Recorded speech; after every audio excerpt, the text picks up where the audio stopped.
L'œil du peuple, la politique sans filtre.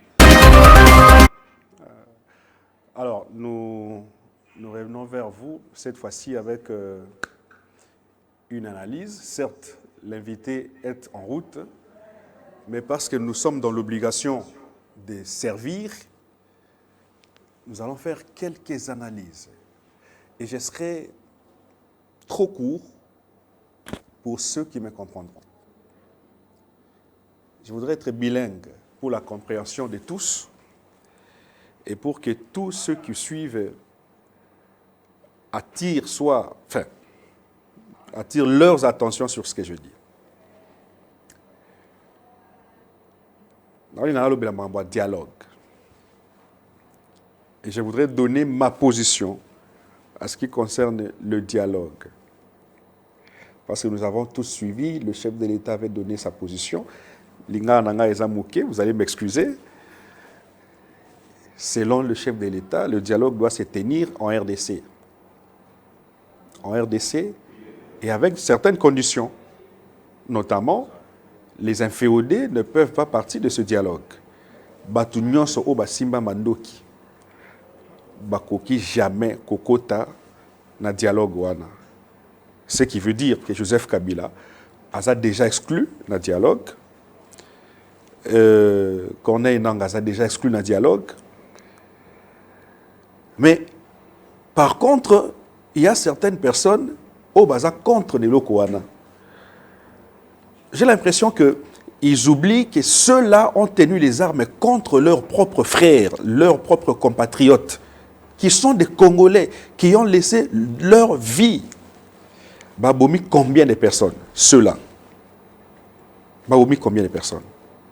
À la place que tous les Congolais soyons autour du chef de l'État, soutenons le chef de l'État, mais malheureusement, il y en a qui s'opposent à cette idée. Ça veut dire que vous êtes complices avec ceux qui tuent les Congolais. Parce que, comment expliquer que you, Congolais, na Kinshasa, mais Corneille Nangaa na Est de la République, azoboma ba Congolais, azoboma ba ndeko na biso. Yo zo soutenir Corneille Nangaa. Parce que quand vous relayez les informations venant de l'Est, quand vous relayez les informations de Paul Kagame, ça veut dire que vous êtes complice de Paul Kagame. Et c'est très grave pour un Congolais. Je risque de vous appeler des Congolais de mauvaise qualité. Conscientisons-nous, entre nous, nous sommes appelés à soutenir le chef de l'État à travers les efforts qu'il fournit pour que la paix revienne dans la partie Est de la RDC.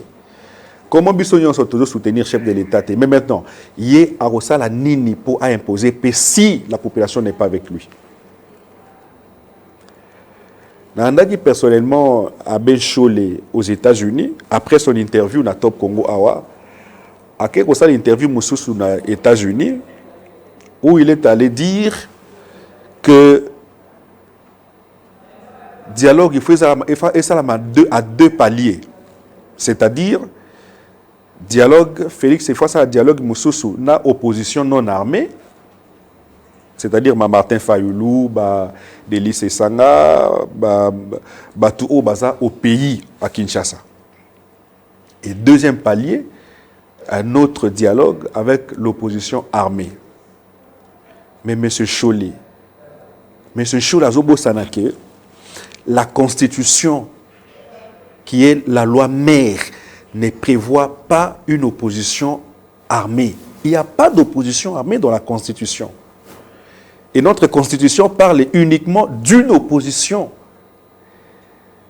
Et la Constitution a déterminé les méthodes par lesquelles quelqu'un doit accéder au pouvoir. C'est soit à travers les élections, soit à travers la nomination. Mais comment Yozo soutenir Batou Oba Sembi Bando qui contre Mboka Nabango? C'est inexplicable.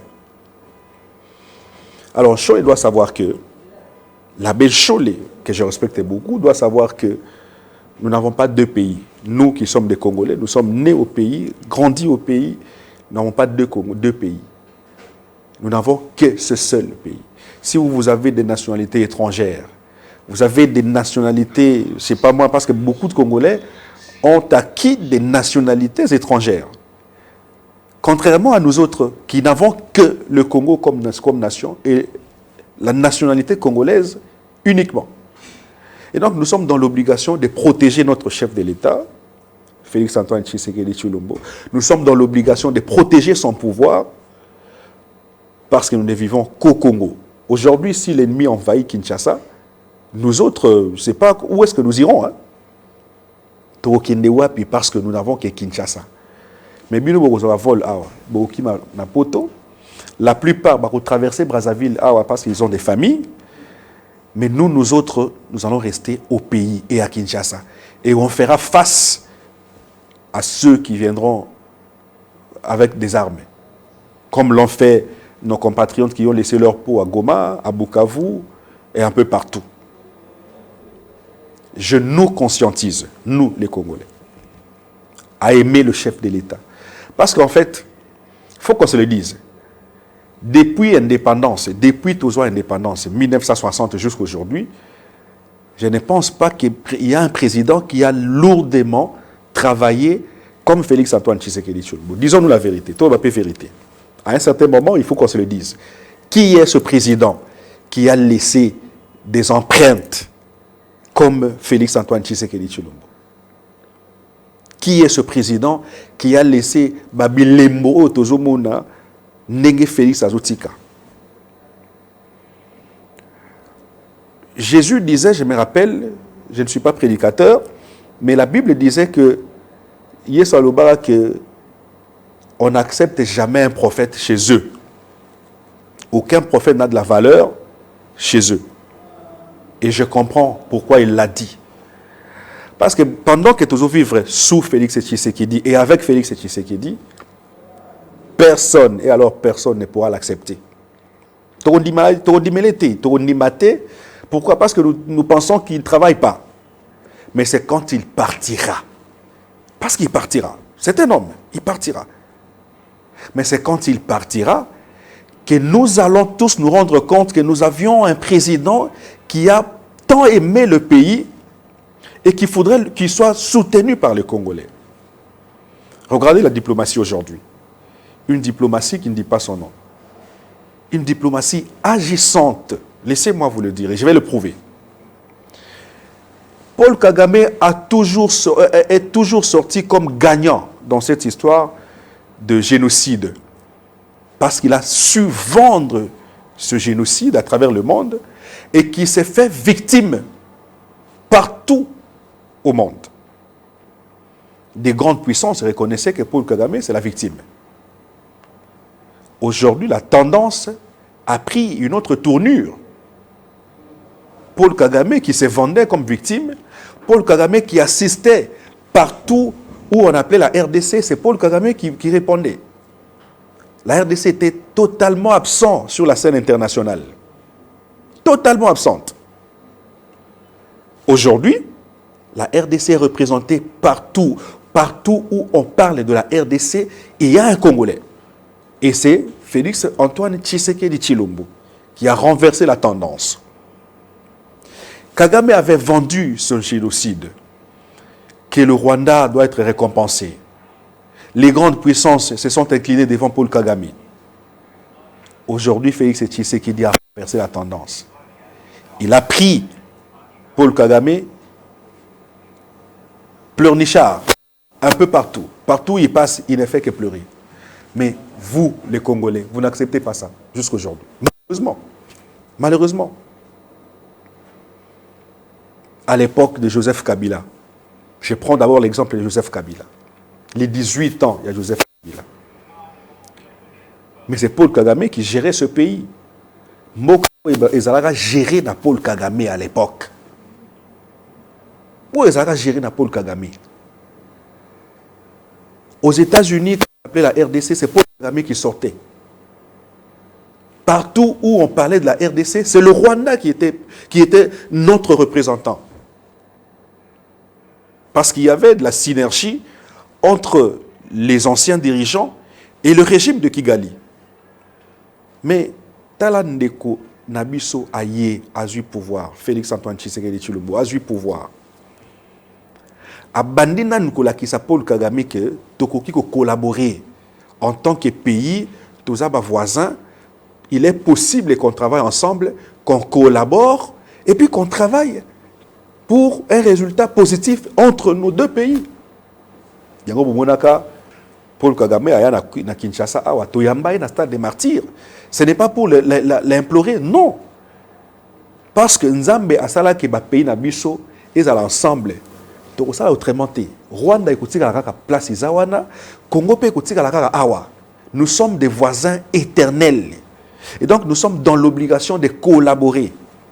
Ça c'est dans l'entendement de Félix Antoine Tshisekedi Tshilombo. Ne sachant pas que Paul Kagame a déjoué autrement. Le sanguinaire reste sanguinaire. Malgré les propositions élogieuses et bonnes, il a tout rejeté. Hier, Melara Makila. Et Makila, Lélo, Félix Azui, bon d'accord, comme Yozo Olingaka Makila, comme ça je vais renverser la tendance. Tala et le Paul Kagame à Komolela. Vous l'avez suivi en Russie. Il est allé dire autre chose en Russie. Ils ont sous combat à minéralité. Et comme combat si koyo, il y a ma belé. Mais est-ce que yo Congolais, yo sokoza Congolais, tu es sûr qu'il y a une partie des terres de Rwanda qui est chez nous en tant que Congolais? Yo toujours soutenir Corneille Nangaa. Yo toujours soutenir Joseph Kabila. Yom toujours soutenir qu'il faut qu'il y ait dialogue. Moi, personnellement, Nazaka partant en dialogue. Je me disais que forcément, il faut qu'on ait un dialogue avec les Nanga et consorts, les Kabila. Mais quand j'ai entendu la déclaration de Paul Kagame, qui va dire en Russie que la RDC a nos terres, parce qu'en 1850, lors de la conférence de Berlin, les colons avaient octroyé, concédé une partie des terres rwandaises à la RDC. Comment vous expliquez cette ignominie? Mboka na biso, netoza boye, une partie à Mboka na biso, il faut qu'il y ait Rwanda. Mais vous, vous acceptez cela. Vous, vous êtes Congolais. Qu'est-ce qui explique cela? Qu'on vous dise en quelle langue pour que les gens comprennent que combat et komisko ya mabélé et longo ya minerai. En dépit du fait qu'il a toujours exploité nos minerais pendant autant d'années, aujourd'hui, il réclame des terres. Mais est-ce que vous êtes Congolais? Vous êtes Congolais. Si réellement vous êtes Congolais, il est temps de vous dissocier du Rwanda. Il est temps de saboter la communication rwandaise. Parce que si nous donnons des béquilles au Rwanda, c'est la RDC qui perdra. Et si nous perdons notre pays, où iront nos enfants? Toi et moi, demain, nous ne serons plus là. Mais nous devons léguer un héritage à notre génération ou à la future génération. Et la génération bénéficiera quoi? Nous allons bénéficier quoi, nous? Soutenons le chef de l'État, Félix Antoine Tshisekedi Tshilombo, qui se bat jour et nuit parce qu'il a l'amour de ce pays. Je prends l'exemple de la ville de Kinshasa. Aujourd'hui, Kinshasa paraît un chantier. Et beaucoup insultent Daniel Bumba. Personnellement, je trouve que c'est à tort. Parce qu'en fait, après le chantier, ou après les chantiers que nous voyons à Kinshasa, est-ce que tu as que Kinshasa vraiment est bongi? Est-ce qu'il y a quelqu'un qui peut lever son doigt pour dire que Kinshasa est ndenge ezalaka na Kimbuta, ndenge ezalaka na Ngobila, ndenge Kinshasa ezalelo? Parce qu'il y a des avenues impraticables à l'époque qui aujourd'hui sont bétonnées. Et c'est partout. Na sala qui m'a tourné mouké, personnellement, il y a Kinshasa, on a inspecté ma venue où ils ont asphalté, pour bazotia béton, na tamboli, na visité. Moi, je pensais que tant que Soazo Tonga va venir quand il y a lingua là qui tambo. Mais c'est partout, c'est partout. Et puis en béton, ça ne sont pas des macadam parce que Kabila a la Kabiso macadam awaya. Nako qualifié en ondeni. On dirait bato passi. Agozo mabele a boaki bazui macadam batie moukie. C'est-à-dire que en cas de pluie, nous allons ce bébé. Mais l'élo c'est du béton. L'élo c'est du béton et il est temps qu'on accepte. Il est temps qu'on accompagne les efforts qui sont fournis. Bumba, c'est le meilleur de gouverneurs que nous ayons. Disons-nous la vérité. Parce qu'après les travaux ici, Kinshasa va rayonner. Oh, Ndialobara, Kinshasa et Zobunga. Kinshasa et Zobunga, pour de vrai. Ce n'était pas un slogan. Alors, pour de vrai, qui n'est Zobunga? Qui est vraiment Zobunga? Parce que l'Obina Leki na avenue Isangi. Oyo nayeba bandakala avec na banda ofanda lelo bétonné naleki na Kasavubu lelo bétonné naleki na bavenu ebelé naleki na flambeau na beau marché bétonné naleki na Kabambar une partie bazo bétonné ngo déjà à partir à beau marché bétonné naleki na Kabinda bétonné naleki na avenue du Livre awa bétonné Matabino Moko. Bah venons les arcs na béton les arcs na macadam ten. Est-ce que honnêtement, il faut tout critiquer, même ce qu'on ne peut pas critiquer. Je pense que nous devons accompagner ceux qui travaillent pour la vision du chef de l'État, notamment Daniel Bumba. Je prends une autre personne, Fifi Masuka Saini. Cette dame se démarque à travers ses réalisations. Fifi Masuka Saini, c'est une dame qui se démarque à travers ses réalisations. Et aucun gouverneur jusque-là n'a travaillé comme Fifi Masuka. D'ailleurs, c'est Daniel Bumba qui emboîte les pas de Fifi Masuka. Mais Fifi, c'est le sommet des sommets à travers les réalisations. Si aujourd'hui, le chef de l'État, Félix Antoine Tshisekedi Tshilombo, a un bilan positif et largement positif, c'est tout simplement parce qu'il y a une certaine Fifi Masuka qui est à l'œuvre et qui travaille durement. Moi, je suis arrivé au Lualaba. Arrivé au Lualaba, j'ai trouvé une dame qu'on appelle Fifi Masuka qui travaille efficacement. Mais quand vous arrivez à Kinshasa ici, il y en a qui critiquent Fifi Masuka. C'est étonnant. Vous arrivez à Kinshasa, il y a des gens qui critiquent Fifi Masuka, qui disent que Fifi ne fait rien et qui passent de plateau en plateau avec des mensonges grossiers. Mais ça nous dépasse, ça dépasse l'entendement des Congolais. Et ceux qui font ça, malheureusement, ce sont des acteurs de l'Union sacrée de la nation, ceux qui pouvaient accompagner les actions du chef de l'État. C'est-à-dire que vous, à la place que vous soyez avec le chef de l'État, vous êtes contre le chef de l'État. Comment expliquer que vous soutenez le chef de l'État, mais vous critiquez le bilan du chef de l'État de façon indirecte? Parce que le bilan du chef de l'État, c'est notamment les réalisations de Fifi Masuka. Le bilan du chef de l'État, il faut arriver au Lualaba. C'est notamment l'aéroport qui est construit au Lualaba.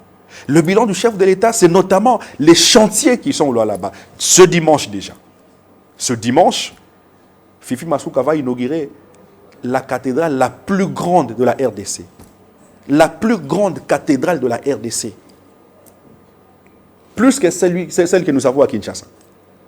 Et ça rentre dans le cadre du bilan du chef de l'État, Félix Antoine Tshisekedi Tshilombo. Mais vous critiquez Fifi Masuka. Ça veut dire que vous critiquez le chef de l'État. Vous critiquez les actions de Félix Antoine Tshisekedi Tshilombo. Parce que lui nous a montré. Moi, je me rappelle, Félix Antoine Tshisekedi Tshilombo nous a montré Fifi Masuka comme l'unique gouverneur qui, depuis sa prise du pouvoir, a réalisé autant de projets et autant d'ouvrages plus que quiconque. Et d'ailleurs, il a demandé à tous les gouverneurs d'emboîter les pas de Fifi Masuka. Et si vous critiquez Fifi Masuka, ça veut dire que vous critiquez le chef de l'État et vous nous dites de façon indirecte que le chef de l'État avait menti. Alors qu'il n'a pas menti. Vous savez qu'il n'a pas menti. Ce dimanche, nous allons assister à l'inauguration de la cathédrale. Et c'est toujours le Lualaba. Pourquoi c'est toujours le Lualaba où tout le monde vise pour assister, soit à la conférence des gouverneurs, et vous allez voir des ouvrages qui sont sortis des terres, des immeubles de l'État qui sont sortis des terres. Mais vous prenez le courage de vendre négativement Fifi Masuka. Personnellement, je loue cette dame. Je loue les actions de cette dame. Et je la félicite. Je félicite Fifi Masuka. En tout cas, si on avait des 26 gouverneurs que nous avons, si on avait 10 ou 15 gouverneurs comme Fifi Masuka, le Congo changerait déjà. Le Congo changerait déjà. La volonté qu'elle a, l'amour qu'elle a de ce pays, c'est nulle part ailleurs. Nous avons autant de gouverneurs. Pourquoi on ne parle que de Fifi Masuka? Mais vous, le gouverneur Moussoussouko, vous présentez Bissou à gouverneur Moussoussouana comme des gens qui travaillent comme Fifi Masuka. Mais pourquoi c'est elle seule? Elle est la seule qui travaille et elle est la seule qui est critiquée. Et négativement, très souvent. Les diaboliseurs, arrêtez de diaboliser la dame qui donne au chef de l'État un bilan positif. Ce bilan est lourd. Et la lourdeur du bilan de Félix-Antoine Tshisekedi vient notamment des actions posées par Fifi Masuka, des ouvrages qui sont sortis des terres au Lualaba. Il faut y arriver pour vivre. Ne suivez pas les discours des haineux. Il y en a qui cherchent de l'argent de part et d'autre. Moi, d'ailleurs, personnellement, on venait de m'imputer une capture citant les noms de certains communicateurs célèbres sous prétexte qu'ils seraient approchés par Fifi Masuka. C'est faux. D'ailleurs, je suis en droit de porter plainte contre quiconque parlera de moi. En ce sens-là. Nous avons un honneur à protéger.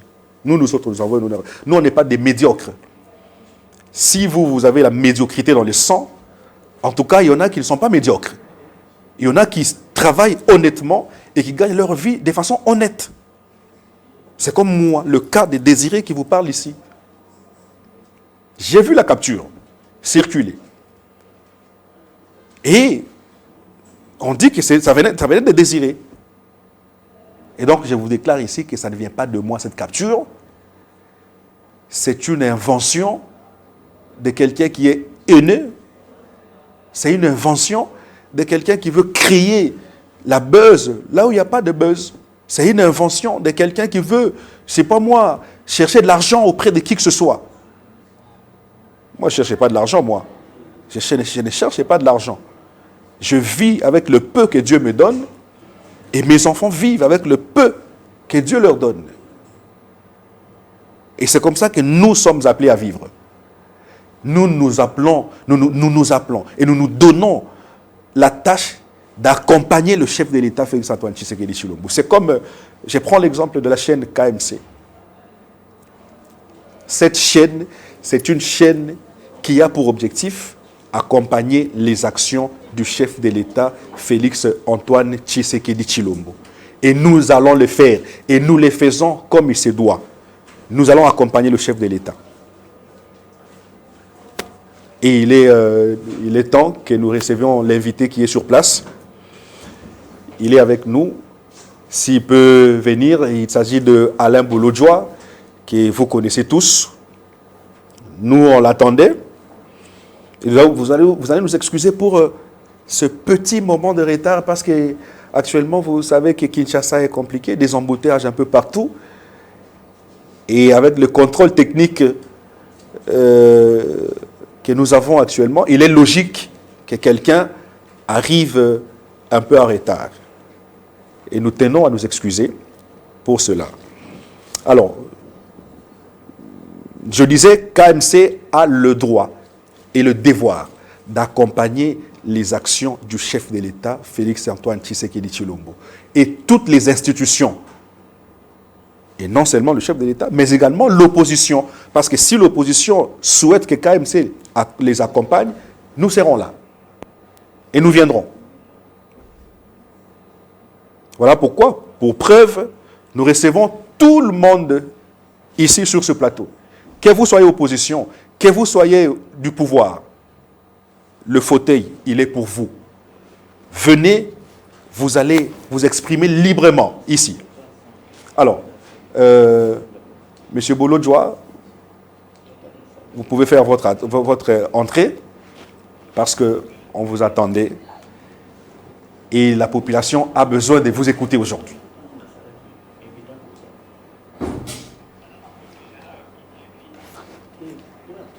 Venez, prenez place. Comment vous allez? Bonjour. Bonjour, monsieur. Dieu fait grâce. Merci. Très bien habillé, comme toujours. Vous allez bien? Dieu fait grâce, ça va. Bien que le pays va très mal. Le pays va mal. Très. Oui, mais peut-être parce que l'Est de la RDC, il y a des affrontements. Apparemment, le problème ne se résume que dans ce qui se passe dans l'Est du pays. Apparemment, la pauvreté ne vous préoccupe pas, la mauvaise gouvernance, les détournements, les maladies, le taux de mortalité, l'accès à la santé et à l'éducation. Mais actuellement, la santé, c'est quand même quelque chose. C'est parmi les chantiers du chef de l'État, Félix-Antoine Tshisekedi. Ah, il en fait un chantier. Oui. Oui, mais quelles sont les réformes initiées? Vous savez qu'il y a ce qu'on appelle la gratuité de la maternité. Oui, c'est ça la santé, en fait. Non. C'est-à-dire que ça se fait partout. Et la priorité pour le Congolais, c'est de mettre au monde gratuitement. J'espère qu'il y a un budget. S'il n'y a pas de budget, s'il n'y a pas de kit pour accompagner nos femmes, sachez-le très bien, cette situation a augmenté le taux de mortalité. Ah bon? Oui. Comment ça? Justement parce que l'essentiel des hôpitaux qui ont été réquisitionnés n'ont pas le moyen de bien fonctionner. Ah bon? Oui. Comme quel hôpital? Comme quel hôpital? Parce que déjà, vous avez ici à côté Mama Emo qui est très bien équipé et construit, hein? Ah bon? Mama Emo est très bien équipé et construit. Ah, vous parlez de l'hôpital Des références. Ah, clinique universitaire de référence. Oui. Et de la Renaissance. Ah, c'est la Renaissance, oui. Ah, ok. Ok. Excellent. C'est là où il y a la gratuité de la maternité. Partout. Partout, c'est-à-dire. Si vous allez à Ngaliema, c'est gratuit. Vous allez à Mama Emo, ex-Mama Emo, c'est gratuit. Ah, ok. Vous allez Là, à vous le Kitambo, confirmez, en fait. à Kitambo, c'est gratuit. C'est gratuit. Vous allez chez les sœurs à Pigeon, c'est gratuit. Oui. Vous allez... Mais le budget est de combien? D'après ce qu'on vous a dit. En tout cas, je ne sais pas, moi. Oui, c'est gratuit, c'est-à-dire les parents ou les époux ne payent pas. Qui prend en charge? Alors, très bien. Ça a été qu'une entrée. Merci beaucoup. En tout cas, désolé pour le désagrément. On a connu un problème d'embouteillage. C'est normal, c'est logique. Bon, c'est pas normal, mais c'est... Nous vivons à Kinshasa. Nous avons déjà normalisé tout, hein, à Kinshasa. Alors, on parle de dialogue, mais nous avons suivi la position du chef de l'État. Et avant-hier, Scholz laissait encore prononcer à partir des États-Unis. Selon lui, en dehors du fait qu'ils disent aujourd'hui ici que la RDC n'est pas agressée par le Rwanda, c'est plutôt nous nous battons tous. Ah, c'est ce qu'il a dit. Oui. Pas suivi. Ah, d'accord. J'ai même la partie sur mon téléphone, je vais vous envoyer. Aux États-Unis, il va dire que nous ne pouvons jamais nous en passer de ceux qui ont tenu les armes. C'est-à-dire que le chef de l'État n'a pas raison de dire qu'il ne peut pas négocier avec les inféodés. Ceux qui ont tenu les armes ne peuvent pas faire partie du dialogue. Scholz dit qu'on ne peut pas s'en passer de ce genre-là. Soit alors le dialogue se fera à deux paliers. Il fait le dialogue avec les opposants qui n'ont pas tenu les armes, et il fera un deuxième dialogue avec l'opposition armée. Vous, à votre niveau, vous êtes partant pour 2 paliers du dialogue? Bon, je ne suis pas appelé à prendre des options ou à lever des options par rapport à ce qui s'est dit par les autres. Mais ce qui est vrai, c'est ce qui s'est fait en fait. Il y a déjà un dialogue à Doha avec un groupe de gens qui ont pris les armes. Au total, il y a plus de 200 groupes armés. Si on doit tous les intégrer, il faudrait les fusionner, les mettre dans un caucus, tous, et discuter avec eux. Si c'est ça l'approche développée par certains. Ce que je n'apprécie pas dans Félix, c'est que ses côtés un peu menteurs, en fait. Il ment. C'est-à-dire, il n'a pas la culture de dire la vérité. Il est déjà en pourparlers avec AFC M23 à Doha. Oui. Ils se sont résolus de présenter 8 protocoles. Oui. Ils ont vidé pratiquement 3. Il en reste 5. Ils dialoguent. Ils prennent des résolutions qui vont s'appliquer.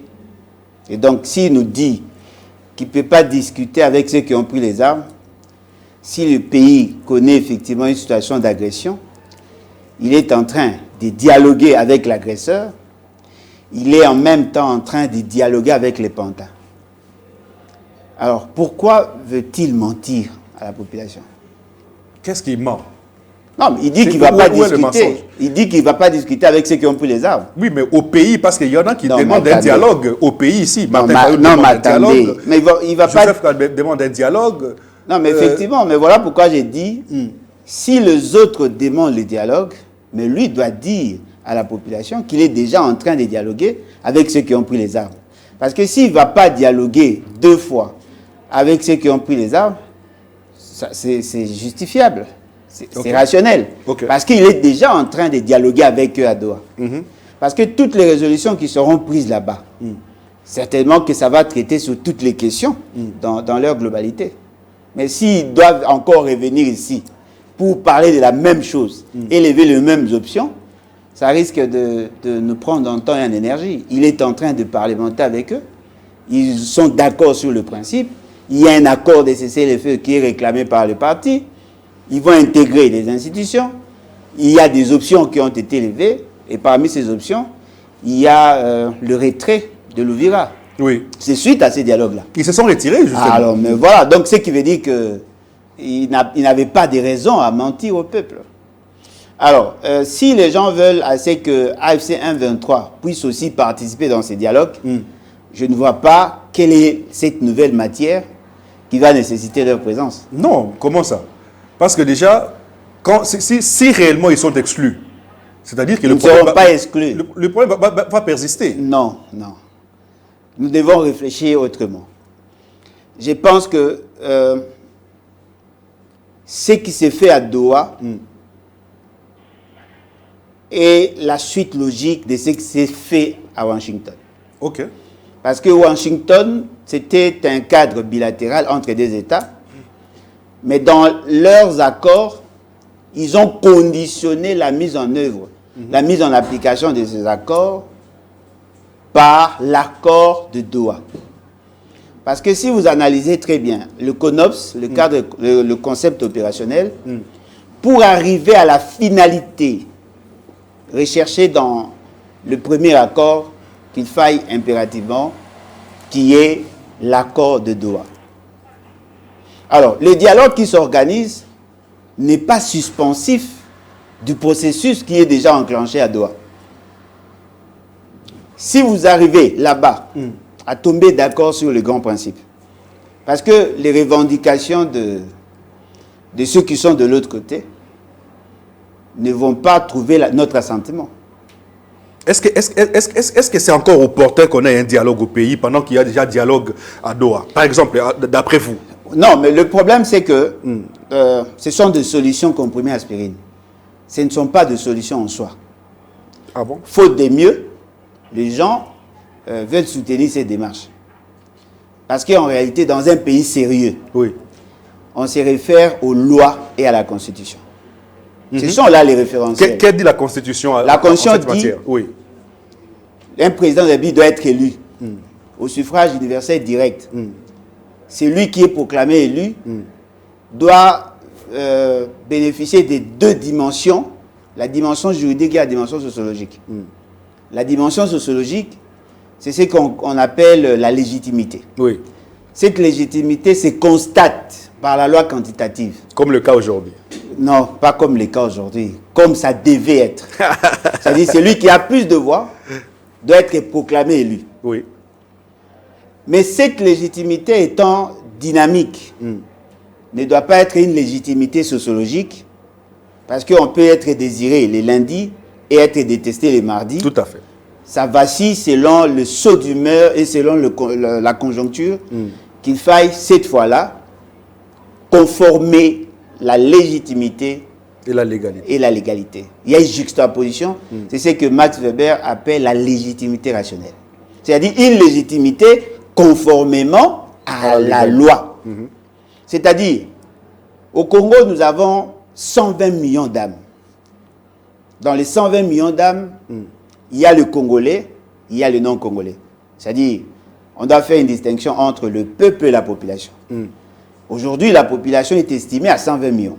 Mais tous ne font pas partie du peuple congolais. Il y a des étrangers. Mais dans le peuple congolais, tous n'ont pas le droit d'être électeurs. On a fixé la loi. On dit, ne peut être enrôlé que celui qui a 18 ans. Et nous sommes allés même au-delà. On a exclu une catégorie de ceux qui ont l'âge de 18 ans, tels que le militaire, ne peuvent pas participer. Et donc, on reste avec pratiquement dans le 80 à 70 millions de population, du Congolais. On va à l'enrôlement. Il y a de ceux qui se sont décidés de ne pas se faire enrôler, comme moi. Je suis dans la population, je suis peuple congolais, mais je n'ai pas voulu participer dans cette mésaventure. Je n'ai pas participé. Ah bon? On considère maintenant le nombre d'électeurs.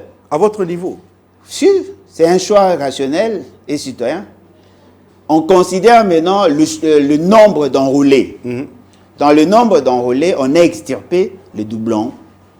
Ceux qui ont été mal enrôlés, on les a mis de côté. On reste avec 45 millions. On va aux élections.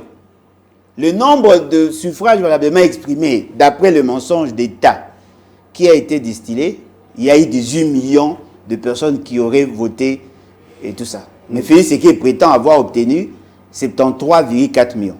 Toute proportion gardée, vous allez vous rendre compte que sociologiquement, son pouvoir, quand même qu'il y a eu tricherie, mais déjà par rapport à la publication des résultats, sociologiquement, son pouvoir est illégitime.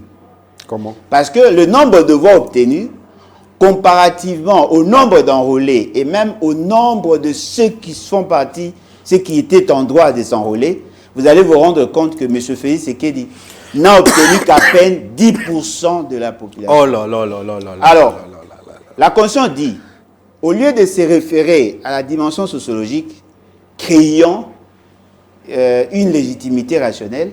C'est comme ça qu'on dit, c'est lui qui obtient plus de voix. Même s'il y a 5 votants, c'est lui qui obtient plus de voix que les autres est proclamé élu. Oui. Bien que ce n'était pas son cas, mais du moins, ce qui est vrai, c'est ça, en fait, la légitimité. Et c'est lui qui gère le pays.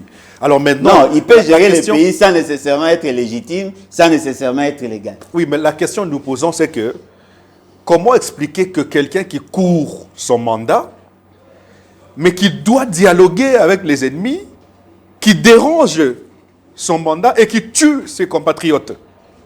Bon, en tout cas, ce qui est vrai, c'est que au-delà de nos tendances, au-delà des gesticulations de la classe politique,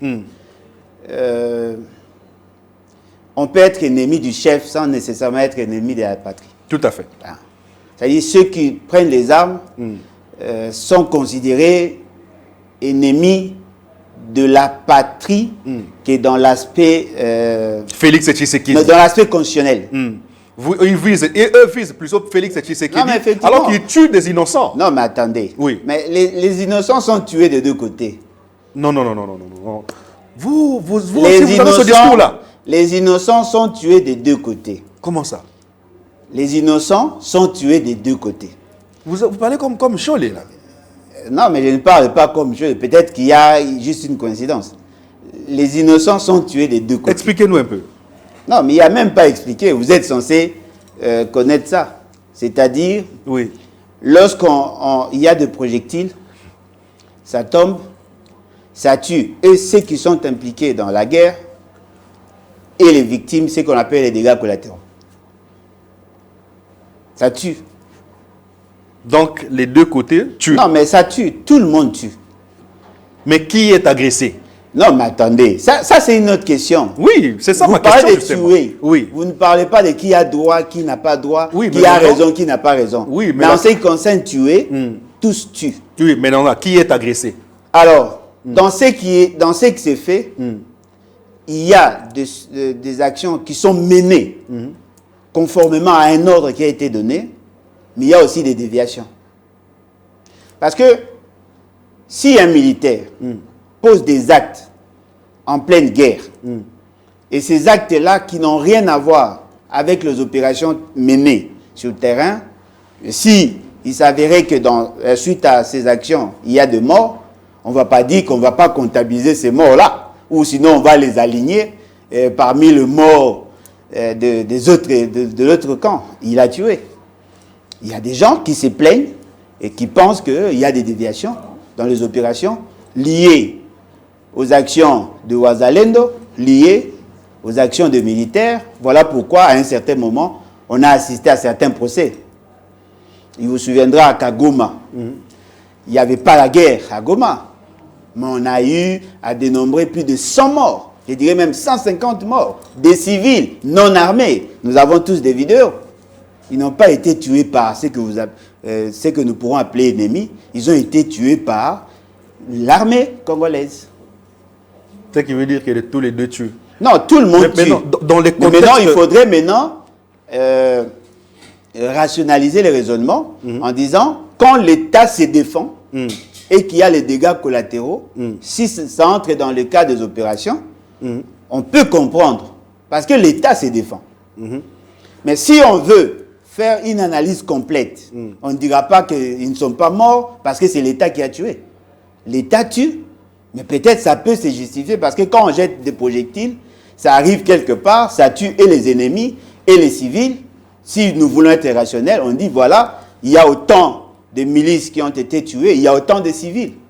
C'est comme ça qu'on fait l'évaluation de la guerre. Est-ce que l'État peut tuer sa propre population ou alors c'est l'ennemi qui va tuer la population, mais faisant passer l'État comme bourreau? Non, mais attendez. Ne donnons pas l'impression que nous voulons nous entretenir, nous embourber dans la confusion que veut nous imposer ceux qui sont du pouvoir. Tenez, à Goma, la situation avec le Ouazalendo, il n'y avait aucun ennemi. On a dit à ceux qui prétendent être du pouvoir que ces Ouazalendo seraient en connivence avec les ennemis. Oui. Ils étaient en pleine prière, entre 4h et 5h. La garde républicaine est arrivée là. Elle a commencé à tirer à bout portant. Et j'ai encore des vidéos. Alain Bolodjo. En ces moments-là, attention, Oui. En ces moments-là, Oui. c'est l'État qui a tué. Mais maintenant, l'État comprenant qu'il ne pouvait pas porter la responsabilité civile et pénale, il a fait arrêter les acteurs, le commandement de ces opérations. Ils ont été jugés. Voyez-vous? C'est-à-dire que l'État a reconnu que ce qui a été fait ne cadrait pas avec l'ordre. On a arrêté des gens. C'est comme ça que l'État fonctionne. C'est-à-dire que si l'État reconnaît que l'acte posé va aux antipodes de la philosophie que lui développe, naturellement, il doit sanctionner. S'il ne sanctionne pas, il endosse la responsabilité. Tout à fait. Alors, donc c'est ça. C'est-à-dire l'État a tué, mais l'État s'est rendu compte que l'ordre n'a pas été bien compris. Il a sanctionné les animateurs. En ce moment-là, l'État se désengage. Mais si l'État ne juge pas, c'est lui qui porte la responsabilité. Parce que l'ordre a été donné. Selon vous, aujourd'hui, Félix Tshisekedi est victime ou bourreau. Non, mais pourquoi devons-nous parler seulement de Félix Tshisekedi? Parce que c'est lui qui court le mandat maintenant. Oui, il a été élu en 2023. Oui. Joseph Kabila a fait... Il faut insister qu'il est toujours payé régulièrement. Joseph il n'a pas Kabila, de retard de salaire. Joseph Kabila a fait 18 ans au pouvoir. Oui. 2 mandats successifs. Il n'a pas été dérangé. Ah bon? Aujourd'hui, Félix-Antoine Tshisekedi est dérangé. Non. Dès le premier mandat jusqu'au deuxième mandat, mais il ne gère pas Goma, la ville de Goma, Non, la ville de Bukavu. Une partie de la RDC à l'extérieur. C'est faux. Aujourd'hui, Ce que vous dites là, c'est faux. mais Paul Kagame nous a dit que Goma est entre ses mains. Bukavu est entre ses mains. Mais pourquoi, ça ne vient pas de moi. Mais pourquoi avez-vous la culture de relayer ce que Kagame a dit? Apparemment, quand Kagame cherche à dédouaner Félix, c'est que vous l'applaudissez. Ah, il dédouane Félix. Non, mais Kagame attendez, Goma est tombé entre le 26 et le 27 2025.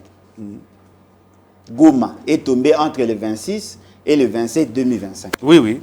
Le premier mandat de Félix Tshisekedi a commencé le 24 janvier 2019. Ils étaient à Bounaga. Le deuxième, non, mais vous parlez de Goma. Le deuxième mandat a commencé en 2023, à 2024, le 20 janvier. Alors, si vous dites qu'il n'a pas exercé la fonction, c'est faux. Et puis, au-delà de tout, il n'est pas le premier président à avoir connu une situation de guerre. Même celui que vous avez cité avant a connu plus de guerres que le moment de paix. Il semblerait que c'est entretenu par eux-mêmes. Non, mais si c'est entretenu par eux-mêmes, aujourd'hui, c'est entretenu par celui qui est au pouvoir. Non, mais il est le victime parce qu'il combat. Non, mais à l'époque, comment peut-il être victime? Parce que vous avez dit la guerre se faisait sous l'impulsion de Kagame. Oui, à l'époque, avec Joseph Kabila, c'est pas moi qui le dis, mais les rapports ont démontré que Joseph Kabila était des connivences avec Paul Kagame contre la RDC. Quel rapport, précisez? Vous parlez de quel rapport? Le rapport de l'UDPS ou le rapport? Non, le rapport de l'ONU. Les experts du Conseil de sécurité. Oui. Je tiens aussi à vous dire, en 2012, le même rapport avait cité UDPS parmi les parties prenantes à la crise militaire. Comment ça? UDPS. UDPS a participé à la guerre. L'opposition à l'époque. Oh, mais Kabila aussi est opposant. UDPS a participé aussi à la guerre entre 2012 et 2013. Dans la gestion de Félix Tshisekedi, qu'est-ce que vous lui reprochez? Mais pourquoi commencez-vous déjà à parler de sa gestion, ce qu'on lui reproche? Parce qu'apparemment, quand vous avez commencé le débat, c'était par rapport à sa incapacité à gouverner du fait qu'il y aurait crise. Mais je tiens à vous rappeler, il est à l'origine de la crise. C'est lui qui a créé les décors pour qu'il y ait la guerre. Le bilan de Félix Tshisekedi aujourd'hui, vous le qualifiez comment? Bon, allez poser cette question aux chômeurs, ceux qui ne travaillent pas, ils vous le diront. Allez poser cette question à ceux qui n'ont pas accès à l'eau potable. Allez poser cette question à ceux qui n'ont pas accès à l'électricité. Allez poser cette question à ceux qui ont un problème de transport. Allez poser cette question à ceux qui ont fait 13 mois sans être payés. Allez poser cette question aux fonctionnaires. Ils sont mieux placés pour vous les dire. Parce que quand vous parlez du bilan de Félix Tshisekedi, il y a plusieurs facettes. Il y a plusieurs aspects. Il y a plusieurs secteurs. De tous ceux qui accompagnent le chef de l'État, est-ce qu'il y a quelqu'un que vous appréciez, vous, qui est réellement celui-là? En tant qu'humain. Oui, en tant qu'humain. En tant qu'humain. Non, en tant que gestionnaire, en tant que bon gestionnaire. Celui-là travaille réellement pour la population congolaise et pour le Congo. Tout celui qui accepte de travailler avec Félix Tshisekedi déjà a une présomption d'incompétence. Ah là. Parce que vous exagérez un homme compétent ne peut pas travailler avec un incompétent. Vous exagérez. Non, je n'exagère pas, je ne fais qu'analyser. Tout est mauvais. Non, mais attendez. Tout ce qui est l'œuvre de Tshisekedi est mauvais. Oh là là. Ce qui est bon, c'est la nature, c'est l'existence de l'État. Tout ce qui est l'œuvre de Tshisekedi est mauvais. Est-ce que vous savez que Fifi Masuka va inaugurer ce dimanche la plus grande cathédrale de la RDC? Oui. Ce dimanche-là, là-bas. Oui, mais c'est un pays laïque. Voilà pourquoi j'ai dit c'est pas une œuvre, ça. Non, mais voilà pourquoi j'ai dit c'est un pays laïque. Si dans un pays laïque, on construit un temple, on ne va pas apprécier en tant que citoyen, on apprécie en tant qu'humain, en tant que chrétien. N'est-ce pas? Parce que dans un pays laïque, l'État ne construit pas les églises. Dans un pays laïque, l'État construit les hôpitaux, les usines d'eau, construit des routes. Parce que dans un État laïque, les temples, tout ça, ça n'entre pas dans la mission de l'État. Alors, vous voulez que j'apprécie? Donc vous n'avez Mais en tant qu'humain, Oui. c'est une bonne œuvre. En tant qu'humain. Mais en tant que citoyen, je ne vois même pas de corrélation, des liens entre les temples et les missions d'un gouverneur ou d'une gouverneure. Vous étiez déjà au Lualaba? Je suis. Je crois une fois. Comment? En 2000. C'était en 2023, quelque chose. Comment vous trouvez la gestion de cette dame? Particulièrement, hein? Bon, moi personnellement, je n'évalue pas comme ça. Ok. Moi, j'évalue une globe, je prends tout, Ok. parce qu'il a plusieurs missions. Ok. Vous pouvez l'apprécier par rapport à une réalisation, mais moi, je pourrais peut-être mettre en exergue le procédé. C'est-à-dire? Si la conception du projet a été si le projet a été mal conçu, si la passation de marché n'a pas respecté la norme, si la chaîne des dépenses n'a pas été respectée, si le mécanisme d'évaluation et contrôle n'a pas été respecté, même s'il y a réalisation, moi je n'apprécie pas. Parce que non seulement je suis politique, mais je suis technicien en matière de développement. Je n'apprécie pas la réalisation. J'apprécie et la réalisation et les à côté. Parce que si vous ne respectez pas la procédure, pour moi, dans l'État, ça ne passe pas. Si elle travaille dans un cadre privé, elle peut poser des actes dans le cadre privé, tant pis pour elle. Mais si vous travaillez dans le compte de l'État, même si vous me donnez un pain, je me poserai toujours la question. Cela a été-il budgétisé? Ça vient de l'argent de l'État? Est-ce que la démarche a été conforme à la loi? Si vous n'avez pas respecté, dites, ah, même si je suis bénéficiaire, ce que vous avez fait, vous avez violé la loi. À ce moment, les gens vont dire, ah, mais c'est quand même pour ton avantage. Oui, Oui. ça peut être pour mon avantage, Oui, oui. mais dès lors que la norme n'est pas respectée, dans l'État, on sanctionne. Parce que vous savez, être de bonne foi dans l'État, c'est condamnable. Alors, donc, il faudrait apprécier ça.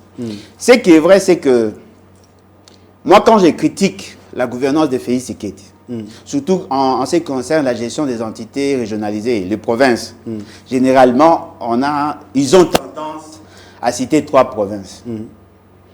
Généralement, ils citent le Alaba, ils citent au Katanga, ils citent Kinshasa. Oui. Apparemment, ce sont les 3 provinces phares. En termes de réalisation, ils pensent que c'est à Lualaba qu'il y a plus de réalisations. Elle est excellente. C'est une génie. Elle est experte. Elle est comparativement à ses prédécesseurs, elle aurait bien géré. Même si ce n'est pas mon point de vue.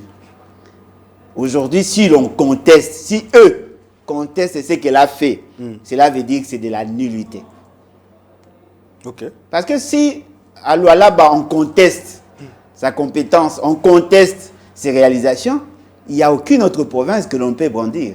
Or, le président de la République gère les animateurs de province. Parce qu'au regard de ses missions, c'est lui qui veille sur le bon fonctionnement des institutions. Attention, les institutions au niveau national et au les niveau institutions provincial. au niveau de province. Tout à fait. Il faudrait veiller sur ça. Alors, si aucune province ne fonctionne normalement, c'est-à-dire le bilan ne peut pas être positif. Donc, aujourd'hui, ce que le pouvoir ne peut pas faire, c'est d'attaquer Lualaba. Si cette dame n'est pas compétente, et donc il n'y a aucun compétent parmi le gouverneur. C'est-à-dire que le bilan est totalement chaotique. Non, le bilan de Félix Tshisekedi est lié à celui de cette dame. Si elle échoue, et donc fini. il n'y a pas de bilan. Non mais soyons sérieux. Vous dites non, alors là-bas, il y a des réalisations. On a construit des échangeurs, l'aéroport et tout ça. Mais si la personne qui a été dans le moule, qui a participé dans la conception de ce que vous prenez ici, parce qu'en dehors de là-bas, il n'y a pas d'autre réalisation. Et donc si elle n'a rien fait, et donc vous aussi vous n'avez rien fait. C'est la sommation des actions de gouverneurs qui feront le bilan de Félix Tshisekedi. Et si dans aucune province, rien n'est bien fait, donc Félix Tshisekedi ne peut pas avoir un bilan positif. Voilà pourquoi j'ai dit qu'il y a une sorte d'ambivalence dans le comportement de nos amis qui sont au pouvoir. D'une part, ils disent que non, voilà, Félix Tshisekedi a eu à faire beaucoup de réalisations, mais d'autre part, ils pensent que ceux qui ont eu à faire ces réalisations sont incompétents. On veut une chose et son contraire, finalement. Ou sinon, on s'embrouille parce que la famille a été mal constituée. Et ce qui est aberrant, généralement, ce sont ceux qui sont de l'UDPS qui attaquent ceux qui ne sont pas de l'UDPS. J'ai suivi, je crois, vos 2 ou 3 des dernières émissions là. Bon, je ne sais pas si c'est comme ça, ça a été aligné. J'ai suivi mon frère qui a la culture de demander pardon là. Comment il s'appelle? Joël Kitenge. Kitenge. Oui. Il était ici. Oui. Il a démontré que la dame ne valait pas grand-chose, elle était incompétente. Et j'ai trouvé un autre jeune, un avocat. Bon, je n'ai pas retenu son nom, mais je crois que vous voulez le connaître. Et, il a aussi tenté de se défendre. Ah, Mardoché Sélé. Ah, ok. Il a tenté de se défendre. C'est que j'ai compris entre les deux. Il est le président de la Ligue des jeunes du FIDEC. Ah ouais, je crois, oui. J'ai eu à partager même sa vidéo sur ma page Facebook et même sur X. Ok. Ce que j'ai compris, c'est que ce sont les conflits entre partis qui va justifier les bilans, en fait. Ah, donc ce sont les conflits entre partis. Entre partis. Ah, c'est-à-dire, comme Mme Fifi Masuka n'est pas de l'UDPS, si elle pose des actes et que l'UDPS ne se retrouve pas, c'est l'UDPS qui va la combattre. Ok. C'est ce que j'aime dans l'union sacrée. C'est-à-dire que la vraie opposition s'est faite dans l'union sacrée. Ils s'entretuent entre eux. Oui. Parce que ce qui est important à retenir, nous ne prenons pas loin, nous ne trouvons pas loin nos informations. On se contente seulement de leur guéguerre. Parce que lorsqu'on nous dit... Eux-mêmes arment l'opposition. Non, mais effectivement, ils s'entretuent entre eux. Et ça, c'est la chose la plus géniale dans cette famille Union Sacrée. J'ai appris, grâce à ces jeunes, que l'UDPS a fait de quelqu'un bourgmestre, Oui. quelqu'un qui ne sait ni lire ni écrire. Et cette personne est excessivement incompétente, mais elle est protégée par le ministre de l'Intérieur. Oui. Et cette personne aurait détourné 20 millions de dollars. Je me dis, voilà, c'est ça le résumé du bilan. C'est-à-dire, quelqu'un qui est incompétent, mais parce qu'il est militant, on le protège. Et j'ai compris aussi que l'UDPS n'est pas content de voir que l'un de ses membres soit sanctionné. Certainement parce que l'UDPS s'est dit, s'il n'y a pas ces bourgmestres, et donc le parti ne pourra pas vivre. C'est-à-dire qu'ils ont mandaté des gens pour aller détourner le fonds public afin de faire nourrir le parti. Alors, si le parti n'a pas son bourgmestre, et donc il faudrait combattre la personne qui a fait que le bourgmestre ne soit pas là. Alors dites-moi, qu'est-ce qu'il y a de plus génial que des ennemis qui s'entretuent entre eux? Voilà pourquoi je vous dis, faire l'opposition contre Félix Tshisekedi est très facile. Tellement facile, parce qu'ils s'entretuent entre eux. J'ai compris qu'ils sont des tourneurs. Eux-mêmes arment les oppositions. Et les jeunes là a dit ceci. Dans la situation de cette commune, ça a occasionné même la mort des gens. Oui. Suite aux manifestations et tout ça, il y a eu des gens qui ont perdu leur vie. Mais on n'a pas assisté au procès. C'est-à-dire qu'ils sont en droit de tuer, mais ils doivent être protégés. Et ce qui est aberrant, on a tenté de sanctionner une gouverneure du fait d'avoir suspendu un incompétent et détourneur. Et la décision qui a plus mis en évidence le caractère criminel de la gouvernance de M. Félix Tshisekedi et de sa cohorte, c'est la décision cherchant à les réhabiliter sans avoir la vraie information. Il semblerait que le ministre de l'Intérieur aurait tenté de les réhabiliter lorsqu'on lui aurait donné certains éléments d'information. C'est en ce moment-là qu'il y a eu accalmie. C'est-à-dire que le ministre de l'Intérieur n'agit pas pour l'intérêt de la nation, mais il agit pour l'intérêt de sa famille politique. De son parti. Alors, voilà. C'est-à-dire que ce sont des gangsters qui sont à la tête du pays, qui gèrent le pays comme si c'était un bien privé. On peut avoir des incompétents au sein d'un parti politique, mais on ne peut pas faire d'eux des responsables. Parce que nous sommes dans le régionalisme constitutionnel. Donc, c'est ça les caractères criminels. Et donc, moi, quand je suis ce genre de débat, je me dis, voilà, nous avons de la matière, on va continuer à les aider à s'entretuer. Et ça ne sera que justice pour le peuple. Merci beaucoup à Alain Bolodjoa. J'aime bien votre intelligence. Hein. Vous êtes... Merci. Vous êtes très intelligent et trop profond. En tout cas, je vous l'ai dit, je n'attends pas que vous puissiez mourir pour le dire pendant que... Non, ne vous en faites pas. Même après ma mort, je serai toujours en contact avec vous. Merci beaucoup d'être passé. Et je rappelle ici que le parti FIDEC, avec le président de la Ligue de jeunes Mardoché Sélé, organise un meeting à Njili. Le terrain, c'est quoi encore le terrain? Bouddha. Le terrain Bouddha. À Njili, au terrain Bouddha, le 28 de ce mois. Nous allons les accompagner parce qu'ils ont contacté notre média pour les accompagner. Nous allons les accompagner et KMC a été choisi comme un média phare pour cette activité. Merci d'être passé. Le jour de l'anniversaire de mon père. Oh, le 28 Ouais. Oh là là, non, ils vont échouer. Ça, c'est sûr. Nous allons fêter ensemble. Non, comme c'est le jour de l'anniversaire de mon père, ils vont échouer. Nous allons fêter ensemble. Il va pleuvoir. Nous allons fêter ensemble. Merci à l'équipe technique et merci à vous qui nous avez suivis. Restez branchés pour la suite des programmes.